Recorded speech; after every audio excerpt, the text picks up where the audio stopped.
Good morning, class. Good morning, Miss Noemi. Good morning, visitors. Be seated. Is everyone present today? Who's not around? Robina Riguyo is absent. Robina?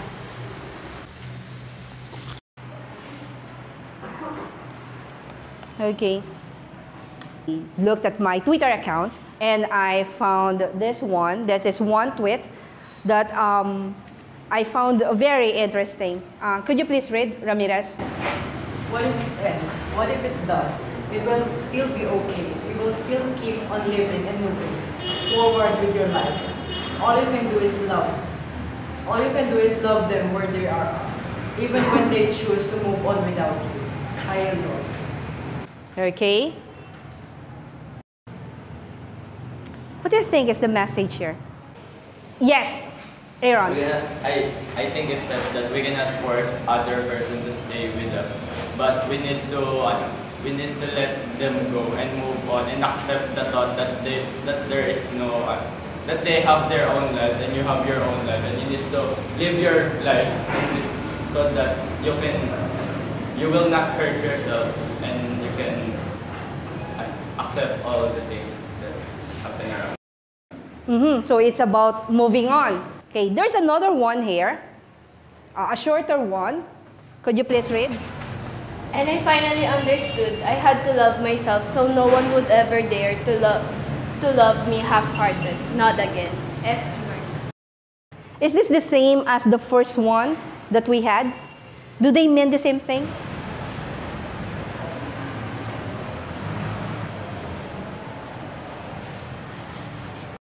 What do you think? Gabriel? I think the first quote was about loving someone despite if they are not present with you. This one is to love yourself first before loving others. Okay. To learn to understand others. So they're actually talking about two different things. One, continue loving the person even if the person is no longer around. Here, according to Gab, that you have to love yourself first before you love somebody else. Which of these two do you think is more like you? I think I'm more of the second This one. picture because I realized that I had to love myself first before anybody turns to love me. Okay. The selection that we are going to study today is somewhat going to talk about love. And then let's try to discover what kind of love actually is the character or the persona in that particular selection as I'm talking about. But before we move on to that, let us first have this. These are some of the unfamiliar words that you will encounter when we read the selection. So what you have to do is, you have to look for the meanings of these words. You have to match them with the definitions that we have in column B. But then I want you to make use of context clues. Please read. Would like to try? Yes, JD. The bride, beaming with happiness, look radiant at her wedding. I think that based on the sentence, I think that the meaning of the word radiant is that glowing brightly. And you're right. Glowing brightly. What word or words in the sentence did you use as clues to the meaning? The phrase beaming with happiness and the wedding is happy. So I guess you're now ready. These words you are going to see in the selection that we are going to discuss. We will do poetry this time. It's a poem entitled Laura, written by Francesco Petrarch. And this was translated by Maurice Bishop. You could turn your modules to page 171. You have the copy of this poem there. Allow me to read the poem first for you, and then I'll ask you to read this all together later. Laura by Francisco Petrarch. She used to let her golden hair fly free, for the wind to toy and tangle and molest. Her eyes were brighter than the radiant west. Seldom they shine so now.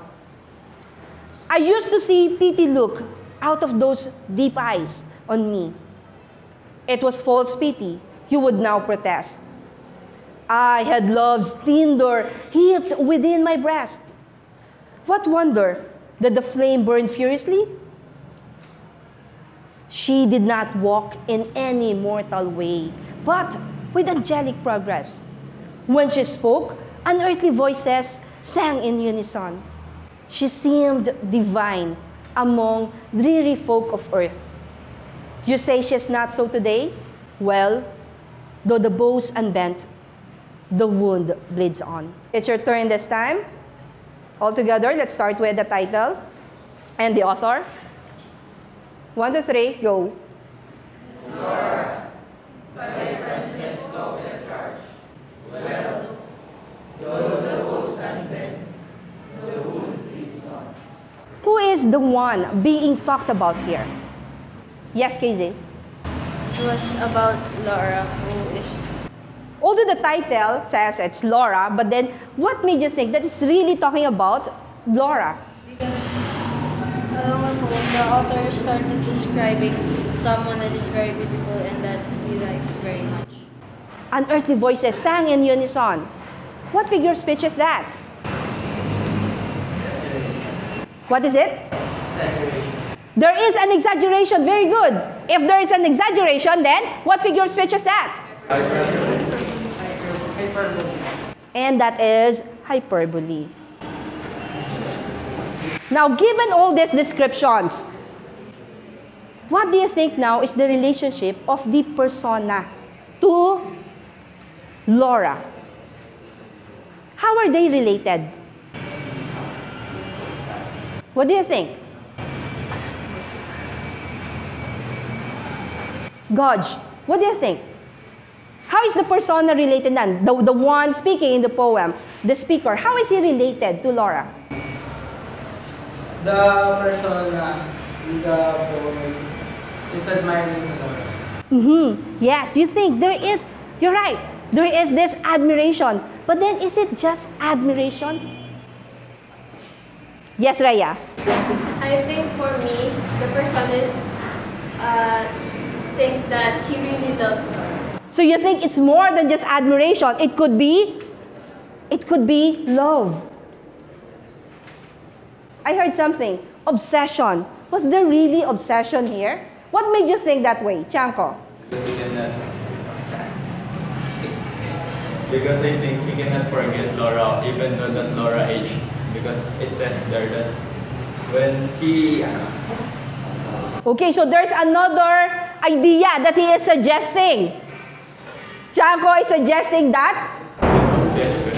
Obsession, and then because he said that, even though... Because even though Laura aged, Petrarch cannot forget her. Even though Laura has already aged. But then, let us try to prove his point. Is he really right that Laura has already grown older? Let's see. I think that Laura has grown old because the word the present day, seldom they shine so now. Means that Laura's eyes are still Shining. Yes, that Laura is still alive. But yes, Chanko is right that she has just grown older. But then, she has grown older. The feelings of the persona. You said earlier that the persona loves Laura. Did it change? Did the feelings of the persona change? Please prove that it did not actually change. the last line. The last line, what did it say? Well, though the boast unbent, the foot bleeds on. It means that the phrase, though the boast unbent. Again? Though the phrase, though the boast. Though the bows unbent. Why? What does it mean? Even if, I think that it means even if Laura's old, the author would still love her and it would not Okay. There's nothing change, about the feelings of the persona. Not really the author, not necessarily the author, but the persona, the speaker, and the poem. But the question now is, did Laura love him back? Did Laura feel the same way about the persona? Yes, Dwight. She did not. Because of the last line, well, though the bows unbent, the wood leads on. The line there, though the bows unbent, it refers to Cupid in another story, which is the boy who looks like an angel that has a bow that makes one fall for another, and another loving the one back. Okay, so he's now talking about the bow here. So you're right. We are actually referring to Cupid, the bow of Cupid. And Cupid is known to Make people love each other. make people fall in love, right? But the problem is here, the bow's unbent. What does it mean if the bow is unbent? Yes. Cupid did not use his bow for Laura and for the person. You're right.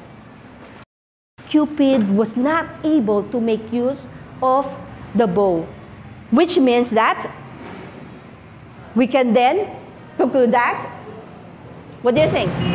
That Laura did not love the person. Laura did not actually love him back. So this is what kind of love? Unrequited. Very good. This is one-sided love. Another term that we use is Unrequited. unrequited love. Would you also do the same thing? Would you love only Laura even after her death? If you were Petrarch, if you were the persona. Syra, would you be willing to do the same thing? I want to open doors for other person because even if the person I truly love is already gone, that doesn't mean that my love for him is also. But you still want to open doors, right? And you're too young to close yourself, right? So there are still other possibilities. But let's hear from the boys. Idol.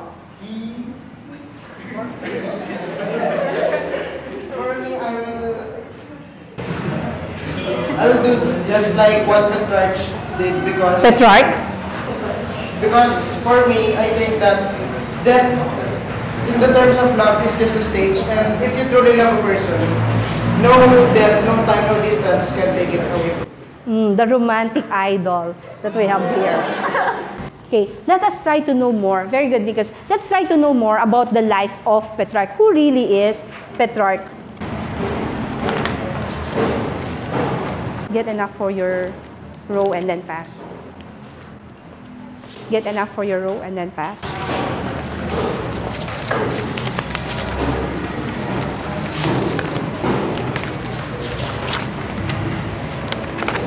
Hurry up.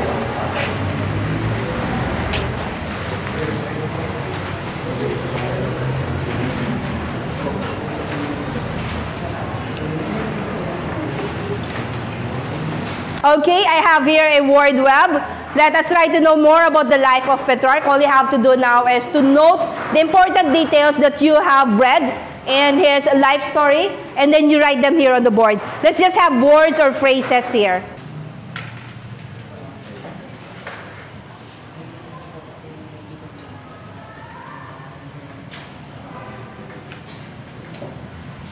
Let us now look at the answers of your classmates on the board.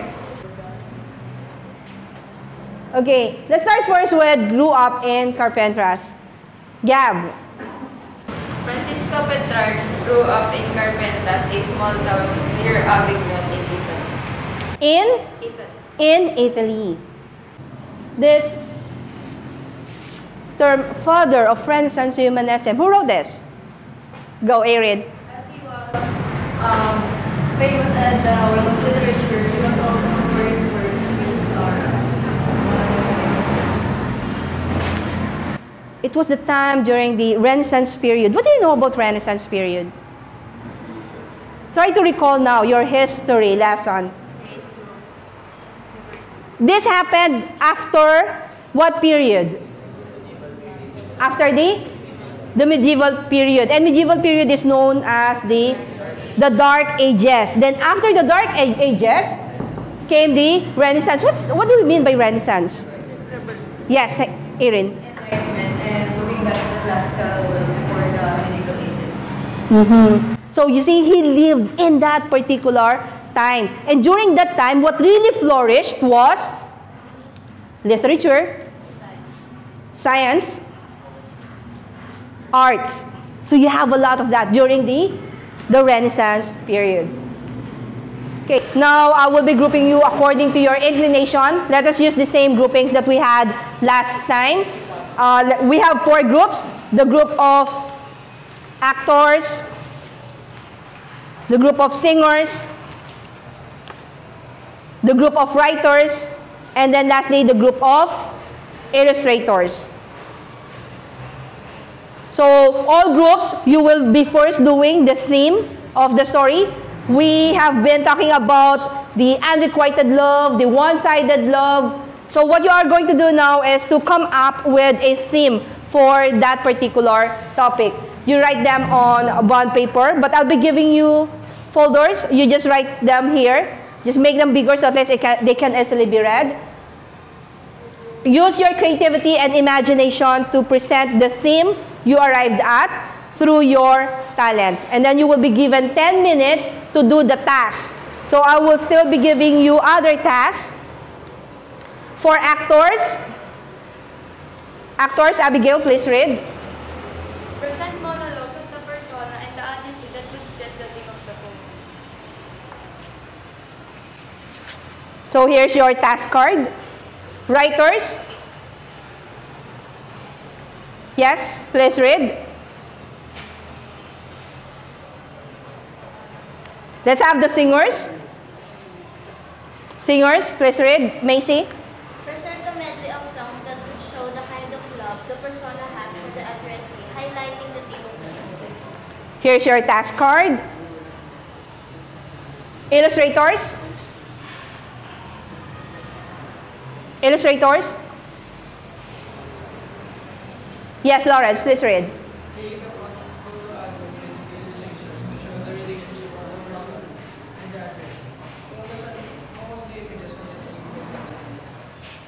And lastly, let's have the writers. Please pass. Write a 49 poem that highlights the theme. This time, use Laura as the persona and Petrarch as Silas. And here's your task card. So if you notice, in the last activity, last time we had this, our focus was on the characters. This time, our focus is on the theme of the selection. Now, how will you be graded? There are 3 points that I will be looking at. The first one, content or the relevance to the theme. That would be 20 points.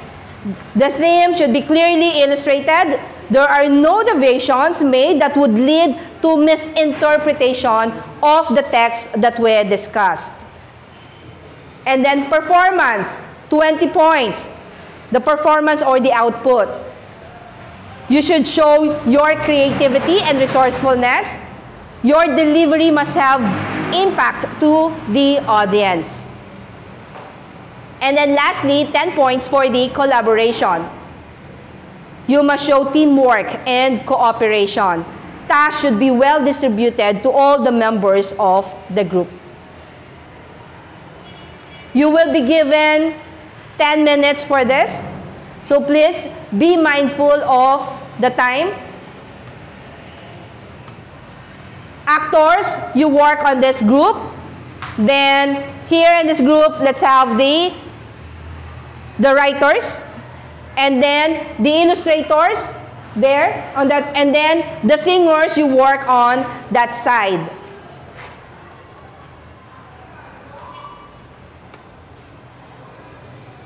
And then I'll be flashing the time here, so at least you will be guided.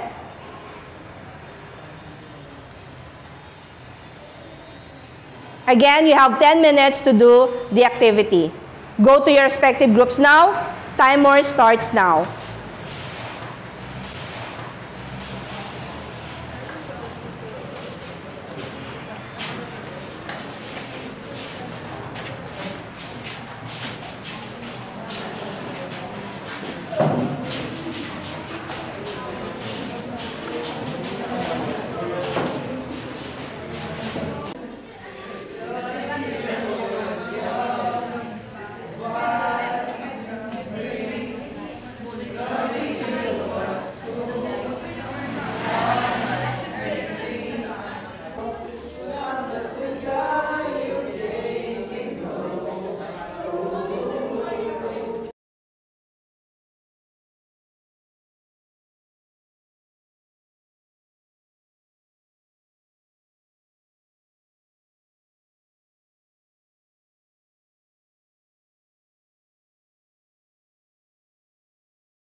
Okay, thank you very much for the presentation that you have given.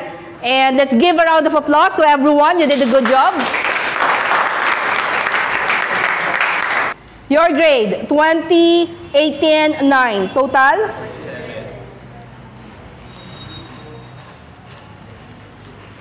Let's have the writers. Feedback from the group of illustrators. Yes, Erin. I like the simplicity of the poem, and especially the impact that it does, especially from the execution of it. It was a really nice poem. I enjoyed reading the poem. It's a good one. Give me a copy of that, please. Let's have the last group, the group of illustrators. Feedback from the group of singers. I think the drawings are really good. Since it showed the descriptions of Laura. However, the last picture showed that Laura is burning his sonnet, and I think that's a bit harsh. Since she never wanted to reject him harshly, but she just made it Francisco.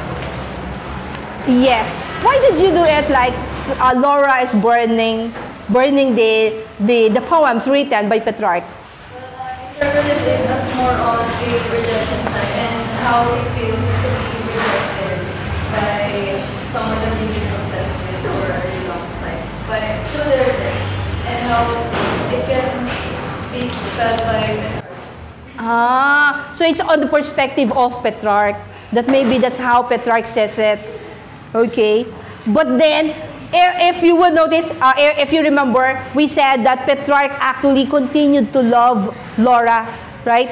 She idolized Laura, which means that in his eyes, there's no hate. Laura has remained to be a perfect girl because he idolized Laura all throughout. He continued loving her. So yes, maybe that is not that accurate when you portrayed Laura. I couldn't be happier with the performance that you have given. A round of applause once again for everyone.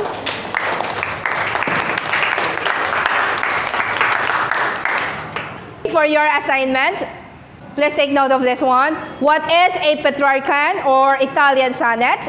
And then differentiate it from a Shakespearean or English sonnet. This is what we are going to discuss tomorrow.